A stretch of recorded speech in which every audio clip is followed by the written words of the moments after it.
In this video I'm going to explain a second method for analysing forces as vectors by using components rather than triangle of forces. So let's say forces as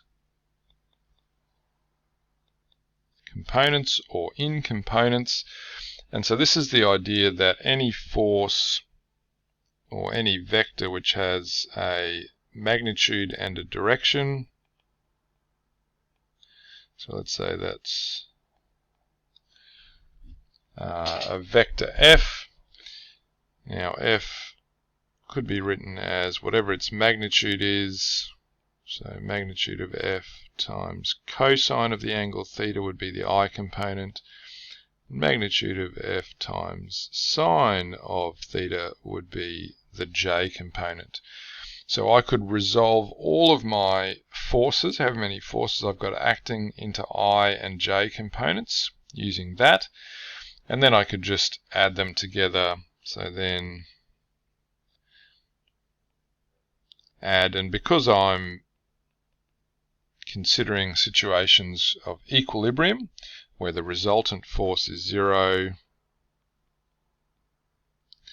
I'm going to say, well, all the forces have to have the sum of their I components has to be 0, and the sum of their j components has to be 0. So let's consider an example which I did in the previous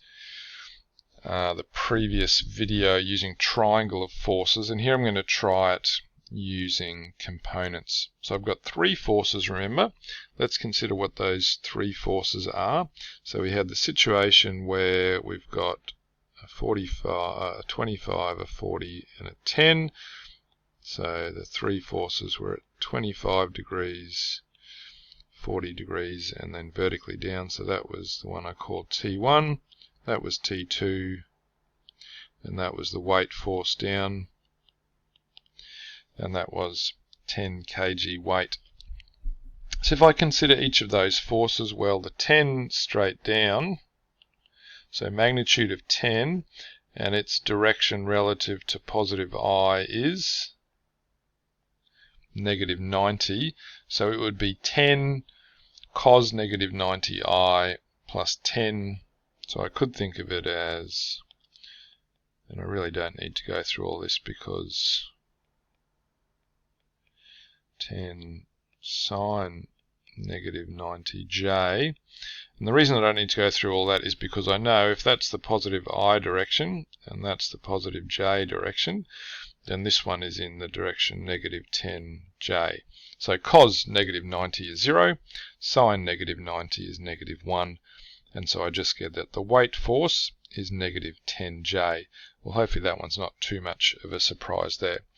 What about these other ones? Well, I've got T1, which is sort of in this direction here. So let's represent T1 there, and its angle with the horizontal, well, it's making kind of the angle as shown in the diagram is a 25 up here.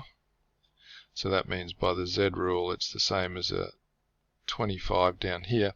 But remember, the angle I want is the angle with the positive I direction. So that's that angle around there. And 180 minus 25 would be 155.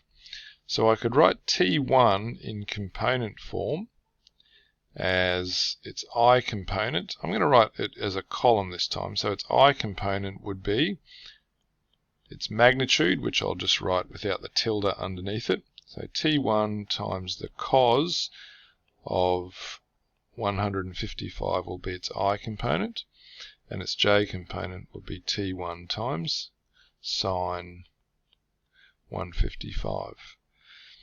Okay, so that's where T1 is just standing for the magnitude of vector T1. And what about the third force? Well, the third force is this one here that's at 40. So T2, well, it's got a 40 up in there, which means it's also got a 40 down in here. So it could just be written as T2 equals whatever its magnitude is, times cos of 40 would be its I component, and its magnitude times sine 40 would be its J component. Now, because the resultant force is equal to 0, that means W plus T1 plus T2, remember these are as vectors,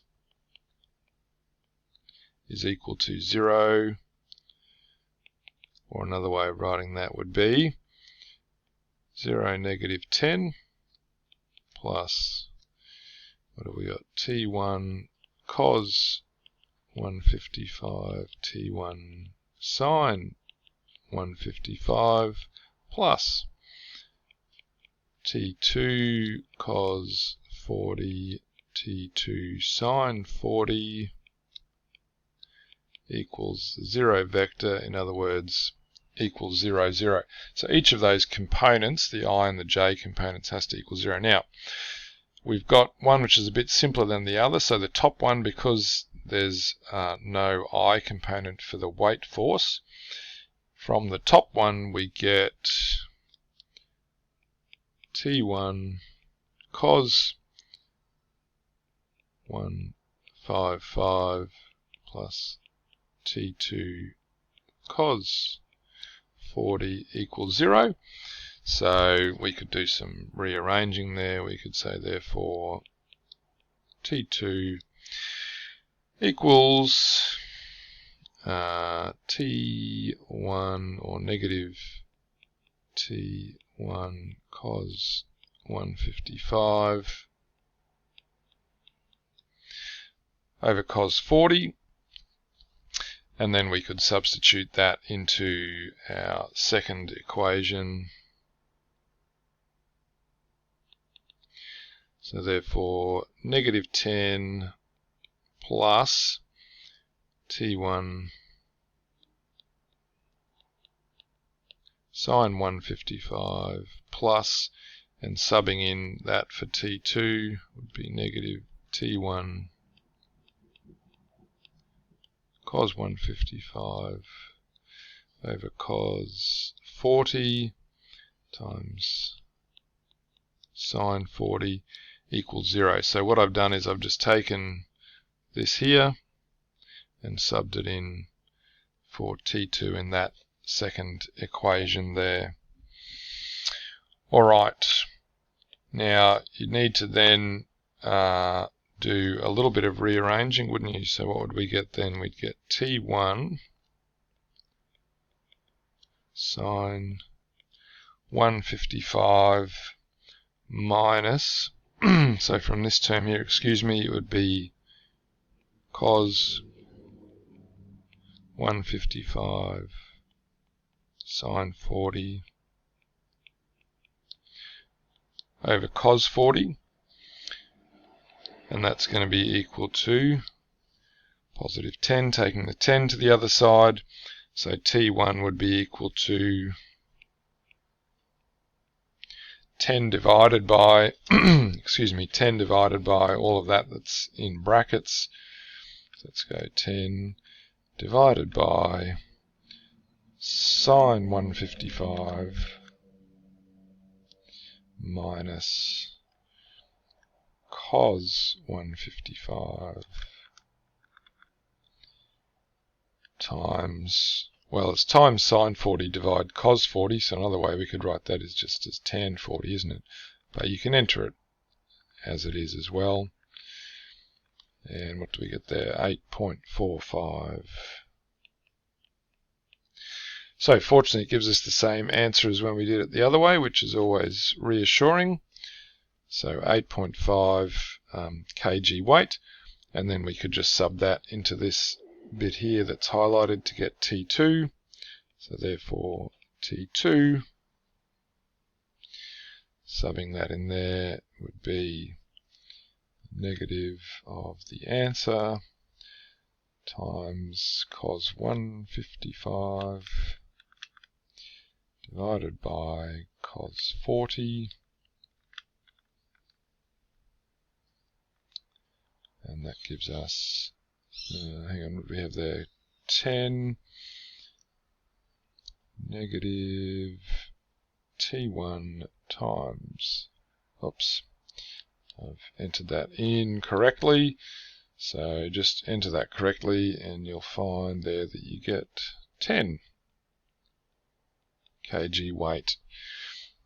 So that in that case you can see that that was probably a much more involved and sort of complicated way to do that. But we'll definitely see in some cases it might be a bit easier to think about it in component form. And the other thing is when we have more than 3 forces at play, and so we can't use a triangle anymore, we might get a quadrilateral or something else, then we might need to use this component method of working that out.